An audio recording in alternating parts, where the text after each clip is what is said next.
Every morning, before you've even brushed your teeth, your body has already been running a quiet relay race while you slept. Your blood pressure climbed a gentle hill toward its highest level of the day. Your cortisol, your natural stress hormone, quietly crested its morning peak. Your platelets, the tiny clotting cells in your blood, became a little stickier. Your arteries narrowed a fraction, and by the time your alarm went off, your heart was already working harder than it does most afternoons. If you're over 65, that very first hour out of bed is, medically speaking, the most fragile part of your whole day. It's the window when heart attacks and strokes spike. It's the window when falls send hundreds of thousands of older adults to the emergency room every year. And it's the window when millions of people are doing things that feel completely ordinary, almost comforting, and yet are quietly stacking risk in a way their doctor never had time to explain. Drop your age in the comments if you're watching this morning and tell me which of these habits you're already doing. Your experience helps me make these conversations more useful for the next person who hears them. I'm Dr. Thomas Reynolds. I've been a cardiologist for more than 30 years. In that time, I have admitted thousands of patients whose first words in the emergency room sounded something like this. I woke up fine. I sat up, and then everything went sideways. Or I was just standing in the kitchen, and my legs weren't there anymore. Or I got up to use the bathroom, and the next thing I remember is the floor. Almost every one of those stories shares the same thread. A small, daily, completely unremarkable habit done in the first few minutes after waking by a body whose cardiovascular system was never designed to handle it the way it once did. That's what this video is about. Over the next few minutes, I'll walk you through 7 specific morning mistakes I see over and over in my practice. We start with the subtler ones, the ones that feel harmless, and build from there.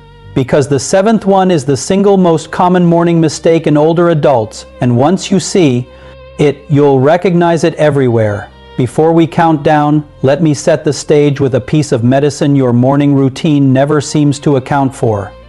Your body is not the same at 7 a.m. as it is at noon. After decades of life, the system that keeps blood flowing up to your brain, that delicate balance between your heart, your vessels, and your nervous system, gets slower to react. It loses a step. The plumbing still works, but the regulator on the wall runs a few seconds behind. That's why so many older adults feel dizzy when they stand, woozy when they bend, unsteady in the shower, or foggy for a half hour after breakfast.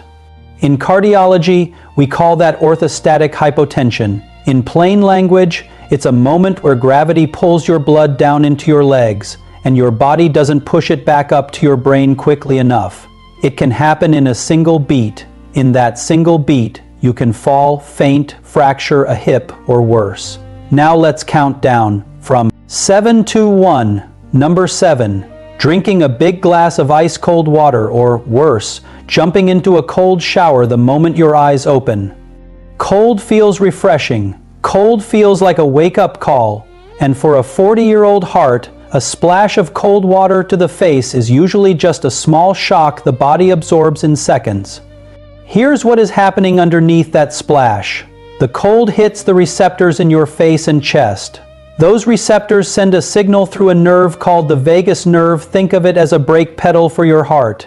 It tells the heart to slow down. In younger people, the heart simply speeds up a moment later to compensate. In older adults, especially those on beta blockers or with stiff arteries, that compensation can lag. The heart slows, the blood vessels don't tighten quickly enough, and for a few seconds your blood pressure can dip just enough to make the room tilt.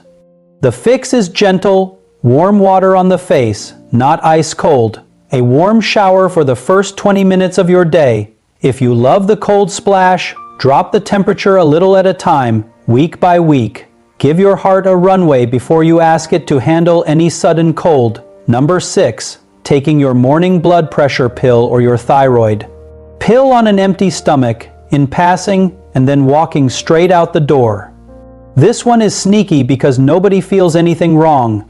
You wake up, you take your pill, you head into the kitchen, but the medication is doing its work while you're upright and moving. When you take a blood pressure medication and then stand up within 15 or 20 minutes, the medication is lowering your pressure at the exact Moment your body is climbing out of its morning dip, the two trends fight each other. You feel lightheaded, weak in the knees, sometimes briefly faint. What to do instead? Sit on the edge of the bed for 5 full minutes after taking your morning medications. Eat a small bite, half a piece of toast, a few almonds before coffee. Give the medication something gentle to absorb alongside. Never take your morning dose standing at the kitchen counter. Always take it seated with water. With a quiet moment to pause. Number 5. A high sugar, refined carbohydrate breakfast pancakes drowning in syrup, white toast with jam, sweet cereal eaten quickly, on the run.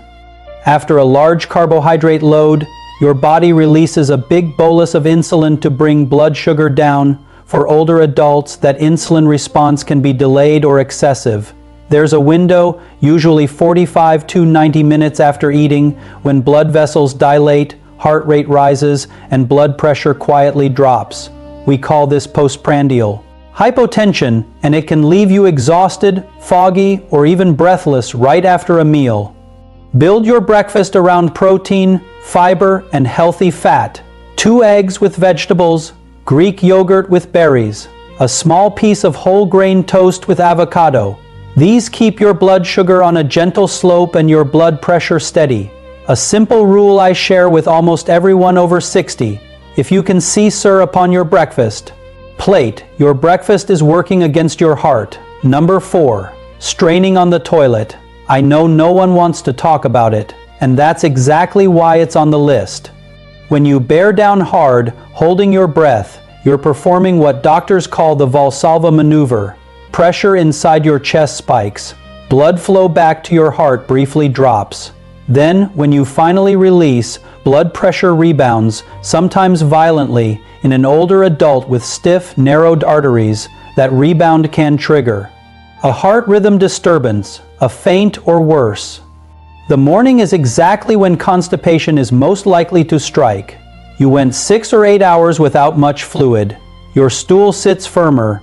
You push harder, and your most fragile hour is also the most likely hour for this kind of strain to hit. Hydrate the moment you wake, a full glass of room temperature water before coffee. Add fiber the night before, not the morning of. Use a small footstool so your knees sit above your hips. Breathe out gently through your mouth instead of holding your breath. This is one of those small mechanics the heart feels immediately. Number 3. Holding your bladder all night and then rushing to the bathroom the moment you're awake. This combines 2 cardiovascular stressors at once. A full bladder is a pressurized system inside your abdomen. Empty it suddenly, your vagus nerve fires again, your heart rate drops, your blood pressure can plummet. If you were slightly dehydrated from the night, the effect compounds.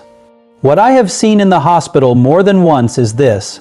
A patient wakes, scrambles to the bathroom, sits, voids, stands up and faints. They come in with what looks like a fall but is really a cardiovascular cascade in 60 seconds.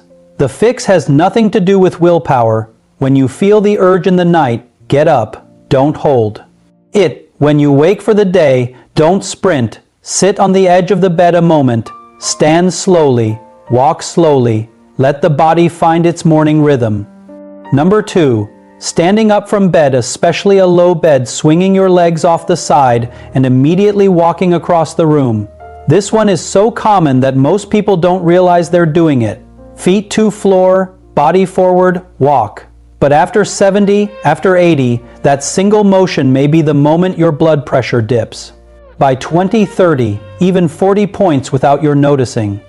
Treat your first 10 minutes upright like a gentle warm-up. Sit on the edge of your bed for 1 full minute before you stand. Pump your ankles 10 times, flex them up, flex them down. That motion pushes blood back up the legs and gives the heart an easier job.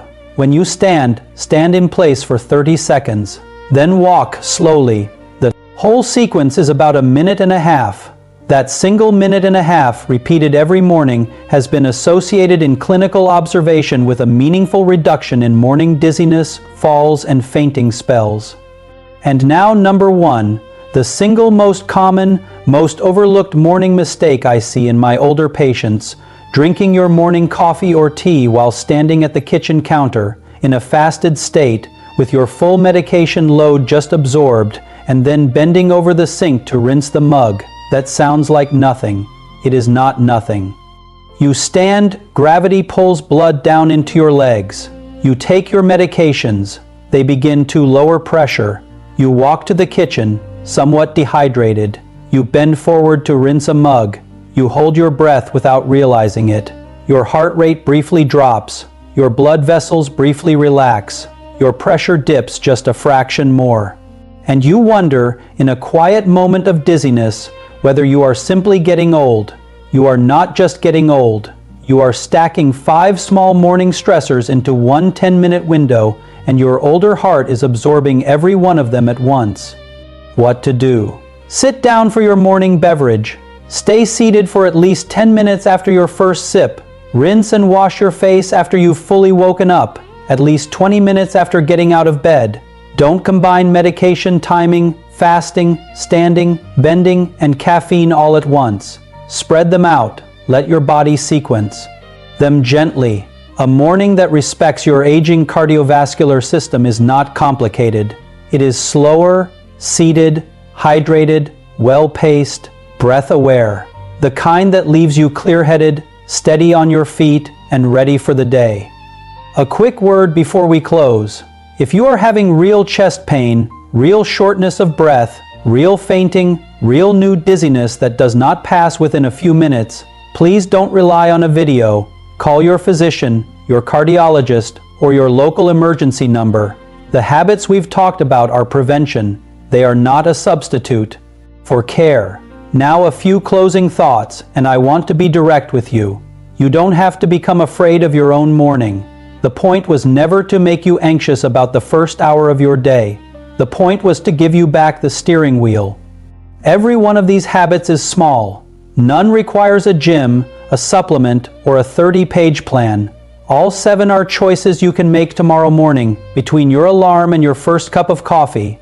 When you stack them together, sitting on the bed a minute, sipping water first, eating a few bites before caffeine, taking medication seated. Choosing a protein-rich breakfast, breathing instead of straining, taking coffee from a chair, standing up slowly when you're ready every morning, you are quietly doing something extraordinary.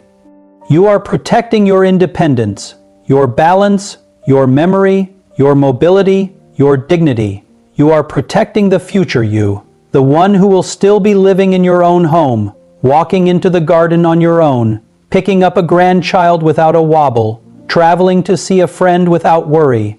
That future is being built in part by how you treat the first 60 minutes of every single day.